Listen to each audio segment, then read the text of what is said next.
मीरा रोडमध्ये ठाणे पोलिसांनी मोठी कारवाई करत तब्बल 13 कोटी रुपयांच्या एमडी ड्रग्ज रॅकेटचा पर्दाफाश केलाय। या प्रकरणात आतापर्यंत 10 आरोपींना ताब्यात घेण्यात आले असून 6 किलो 773 ग्रॅम एमडी ड्रग्ज जप्त करण्यात आले आहेत। मुंबई मीरा रोड आणि गुजरातपर्यंत पसरलेल्या या नेटवर्कचा तपास गुन्हे प्रकटीकरण शाखा आणि सायबर सेलमार्फत सुरू असून या रॅकेटचे आंतरराज्यीय संबंधही तपासले जात आहेत। तर काय सांगाल आता प्रकार परिषद घेण्यात आले नेमकं काय? मीरा भाईंदर वसई विरारच्या गुन्हे शाखा क्रमांक 4ने 4 एप्रिल रोजी एक महिला आरोपीला अटक केली होती आणि त्याच्याकडून 1 किलो 300 ग्रॅमच्या आसपास एमडी जप्त केला होता आणि त्या प्रकार नयानगर पोलीस स्टेशनला गुन्हा दाखल करण्यात आला होता।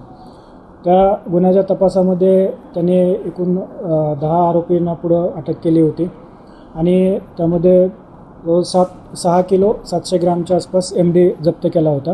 काल आरोपी नंबर 12 आणि 13 यांच्याकडे केलेल्या तपासामध्ये त्यांनी दिलेल्या निवेदनानुसार मालवणी या एरियामधील 2 ठिकाणी काल गुन्हे शाखा युनिट 4च्या पथकाने सर्च केले तर 2 गोडाऊनमध्ये आपल्याला एमडी तयार करण्यासाठी जो रसायन आहे ते जवळजवळ 255 लिटरच्या आसपास रसायन मिळालं आणि तिसऱ्या ठिकाणी मनोरे गोराई बीच या ठिकाणी एका फार्म हाऊसमध्ये आपल्याला पूर्ण सेटअप जो आहे एमडी बनवण्याचा तो सगळे इक्विपमेंट वगैरे आपल्याला काल मिळालेले आहेत आणि याच्यामध्ये 255 लिटरची जी कपॅसिटी आहे त्याच्यामध्ये जवळजवळ 50 किलोच्या आसपास एमडी तयार होऊ शकला असता।